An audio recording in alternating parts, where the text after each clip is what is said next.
Breaking news చూస్తున్నాం. పశ్చిమ గోదావరి జిల్లా తాడేపల్లిగూడెంలో దారుణం చోటు చేసుకుంది. కన్న తల్లిపైనే ఓ పోలీస్ కానిస్టేబుల్ తన కండ కవరం చూపించడం కలకలం రేపుతోంది. భార్య చెప్పుడు మాటలు విని కని పెంచిన తల్లిపై మోచేతితో పిడిగుద్దులు గుద్దిన కసాయి కొడుకు ఉదంతం పశ్చిమ గోదావరి జిల్లా పెంటపాడు మండలం రాచర్ల గ్రామంలో వెలుగు చూసింది. రాచర్ల గ్రామానికి చెందిన 53 ఏళ్ల బొబ్బిలి సోమమ్మ కుమారుడు బొబ్బిలి ప్రతాప్ భీమవరం రూరల్ పోలీస్ స్టేషన్లో కానిస్టేబుల్ గా పనిచేస్తున్నాడు. పొలంలో కూలి పనికి వెళ్లి ఇంటికి వచ్చిన సోమమ్మ చలి కారణంగా హీటర్తో వేడి నీళ్లు పెట్టుకుని స్నానం చేసింది. కరెంటు బిల్లు ఎక్కువ వస్తుందని వేడి నీళ్లు పెట్టుకోవద్దంటూ కొడుకు ప్రతాప్ చెప్పగా చలికి తట్టుకోలేక ఆమె వేడి నీళ్లు పెట్టుకోవడం ఆమె తప్పయింది. దీంతో కోడలు తన భర్త ప్రతాప్తో మీ తల్లి హీటర్తో వేడి నీళ్లు పెట్టుకుని స్నానం చేసిందనే విషయం చెప్పగా ఆగ్రహంతో ఊగిపోయిన ప్రతాప్ తనపై విచక్షణారహితంగా దాడి చేసి ఒంగోబెట్టి పిడిగుద్దులు గుద్దాడంటూ బాధితురాలు ఆరోపించింది. దీంతో తాను అపస్మారక స్థితిలోకి వెళ్లిపోయి కాసేపటికి మెలకువరాగా తన కుమార్తెకు ఫోన్ చేసి అంబులెన్స్ పంపగా ఏరియా ఆసుపత్రికి వచ్చినట్లు తెలిపింది.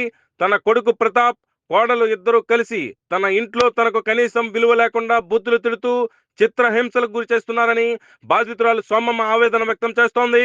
కోడలు కొడుకు రోజు ఇదే మాదిరి టార్చర్ పెడుతున్నారని కన్నీరు మున్నీరవుతోంది. తన సొంత ఇంట్లో నుంచి తనను వెళ్లిపోవాలంటూ రోజు దాడికి దిగుతున్నారని చెప్తోంది. తాను కూలి పని చేసుకుని సంపాదించిన డబ్బులు కూడా బలవంతంగా లాక్కుని వాడుకుంటున్నారని ఆవేదన వ్యక్తం చేస్తోంది. ప్రస్తుతం బాధితురాలు సోమమ్మ తాడేపల్లిగూడెం ఏరియా ఆసుపత్రిలో చికిత్స పొందుతోంది. తన కొడుకు కోడలు ఇద్దరి వల్ల తనకు ప్రాణహాని ఉందని పోలీసులు తనకు రక్షణ కల్పించి ఆదుకోవాలని బాధితురాలు సోమమ్మ వేడుకుంటోంది. రాచర్ల అబ్బాయి ప్రతాప్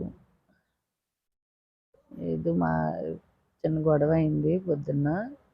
మళ్ళీ సాయంత్రం వచ్చి గొడవ పెట్టాడు. స్నానం చేసి వచ్చిందాన్ని ఒంగోబెట్టి గుద్దేశాడమ్మ. కొట్టేసాడు. కొన్ని మంచీలు కూడా ఇవ్వలేదు. ఎప్పటికప్పుడే కొట్టేస్తున్నాడు. అలాగే ఎప్పుడు ఇష్టమైతే అప్పుడు. నాకు రక్షణ కల్పించండి. నాకు ఒంట్లో బాగుంటలేదు. ఇష్టం వచ్చినట్టు కొట్టేస్తున్నాడు. భర్త లేడు. ఒక రక్షణ లేదు. ఇద్దరు ఇష్టం వచ్చినట్టు పడిపోతున్నారు మీద. ఆ పిల్ల మట్టుకు ఆ పిల్ల కూడా ఇష్టం వచ్చినట్టు అంటది. నోటికి ఏ మాట వస్తే లంజి లమ్మిడే అంటాడు.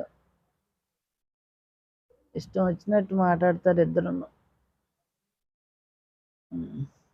కనీసం మంచీలు కూడా ఇవ్వలేదు.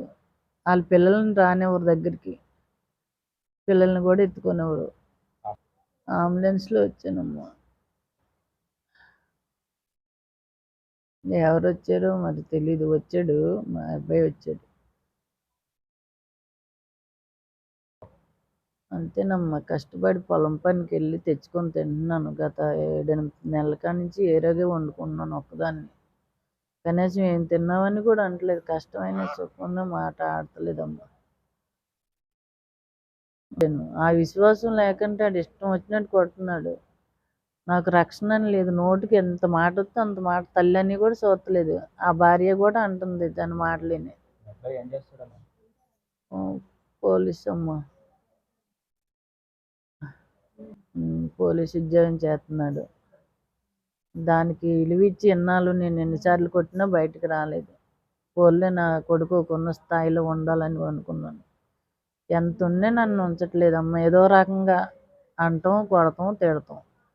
ప్రజలు ఎవరూ రావట్లేదు. కొట్టినప్పుడు ఎవరు జడిసిపోయి రావట్లేదు. నేను ఒక్కదాన్నే ఉంటున్నాను ఇంట్లో.